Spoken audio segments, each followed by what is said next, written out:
Pradedant filmuoti šitą video įrašą, visiškai nesitikėjau, kad aš sutiksiu įkūrėją šitos vietos, kuris pastatė šitą stupą, Japoną, kuris perdavė daug mums visokių žinių, kurios dar aš turiu apmastyti, apgalvoti. Man viena iš jo žinučių buvo keltis anksčiau.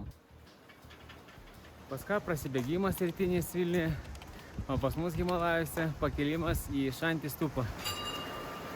Gerai prasikvėpuoti ryte bei pamatyti gražius vaizdus.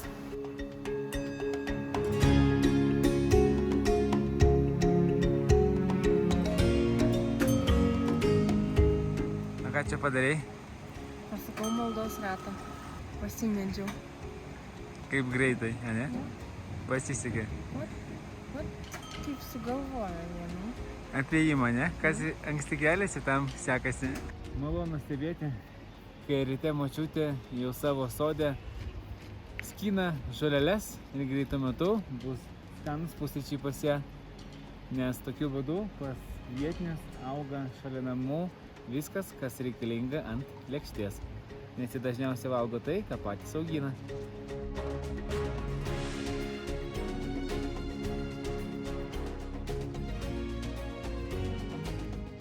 Vartai į Šanti stupą, sargyba iš kairės mus praleidžia. Gale manęs gali matyti saulutės pirmus pasisveikinimus šiandieną. Džiuliai.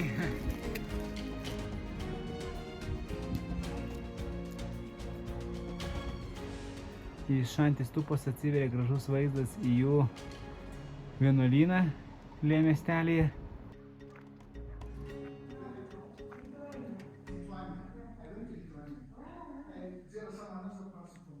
Noriu supažindinti su šios stupos įkūrėju. Ir mums be galo pasisekė, nes vienuolis pakvietė pas save į namus, kuriuose gyvena šitą Šanti stupą. Teacher, everything is your teacher. Tree, natures, Yeah. meeting people, children, old age people.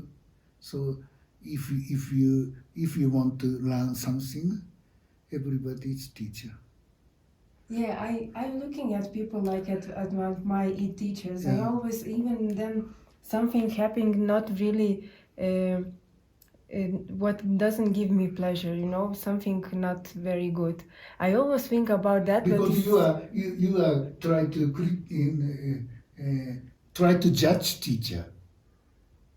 Oh, Teacher also human beings. So not 100% teacher. mm-hmm. You can pick up wisdom from Mm-hmm. some other people. But if you too much expecting 100% teachers, Mm-hmm. you will disappoint. Because everybody is human, Yeah. and positive and negative and good and bad. What you were doing in Vilnius?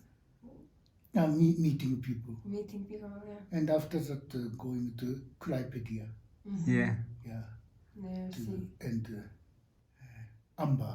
Yeah, amber. Yeah, we have a lot of amber. Yeah. Labai įdomius žodžius vienuolis pasakė apie meditaciją, tai kad kiekviena meditacija yra skirtinga. Ir, pavyzdžiui, jeigu tu dirbi labai daug biure ir sėdi 8 valandas prie kompiuterio, tai tau geriausia meditacija yra vakare išeiti į parką, pasivaikščioti, susijungti su gamta ir klausyti jos, atjungti savo smegenis nuo darbų ir koncentruotis į žingsnius, žiūrėti į gamtą ir tokiu būdu tu medituoji. Ir taip tu pramankštini savo kūną, pas tave pailsi tavo smegenis ir tai yra labai gera meditacija tau. Jeigu, pavyzdžiui, tu dirbi restorane arba sektoriui, kur tu labai daug bėgioji, lakstai visur ir tavo visą dieną kūnas laksto ir pavargsta, tai tada jis rekomenduoja sėdimą meditaciją, kad susikoncentruoti tada jau visas mintis paleisti į šoną, kad tavo kūnas pailsėtų ir smegenys taipogi.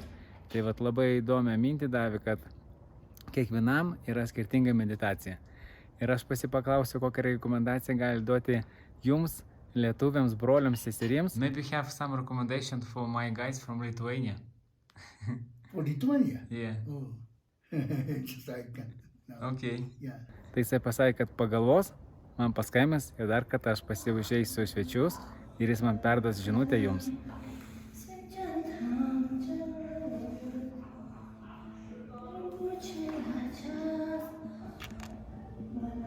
Nuo Šakti stupos atsidaro labai gražus vaizdas į Himalajo kalnus, kuriuos stebiu kiekvieną rytą ir jie atsidaro vis naujom spalvom man, bei taipogi pati Šakti stupa.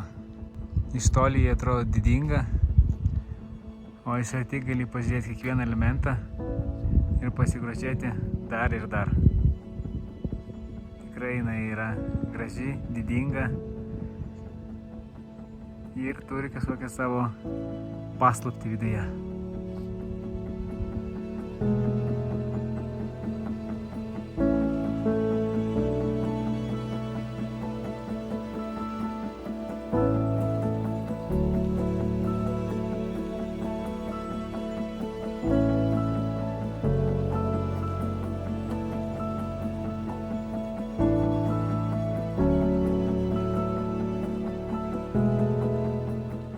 Tai, kad mes jį sutikom, tai iš tiesų yra tikras stebuklas ir aš labai džiaugiuosi, kad tai įvyko ir tai, kaip jau paminėjau, tai iš tiesų stebuklas. Tiesiog sutikti žmogų, kuris čia pastatė šią šventyklą ir šią antistupą ir dar taip pat ir Delyje turi šventyklą, tai tokį žmogų sutikti, pašnekėti, pabūti jo namuose. Gauti iš jo patarimų yra tikrai labai didelė garbė, bet to pačiu ir atsakomybė. Ir tas dvasinis kelias, kaip jau irgi visi žinot, ne visada būna labai lengvas ir tai, ką mes kartais išgirstame iš šitų išmintingų žmonių šventų, ne visada patinka. Ir tai, ką šiandien išgirdau, buvo tiesa, bet pakankamai karti, apie kurią dabar iš tiesų susimąsčiau, nes galvau, kad aš tą dalyką atidirbau, bet panašu, kad aš tai uždariau už gražių durų ir vis dėlto tai yra. Tai va dabar giliuose apmąstymuose. Matomas mastelis šios stupos palyginus su žmogum, kuris eina šalia jos. Visiškai nesitikėjau, kad aš sutiksiu įkūrėją šitos vietos, kuris perdavė daug mums visokių žinių, kai kurias aš jau jums perdaviau irgi. Tai pasigrožėkit šito grožio, šito stupą, kurioje viduje yra šventi raštai įdėti. Ir apėjus ją, jautiesi labai gerai. Tai kad kartu su tavim apėjom, pabuvom, susipažinom ir tikiuosi šitas video gavosi įdomus. Jis buvo spontaniškas, bet man labai malonus. Tai kad gražios ir tau dienos, laikas šmaikas ir iki susitikimo.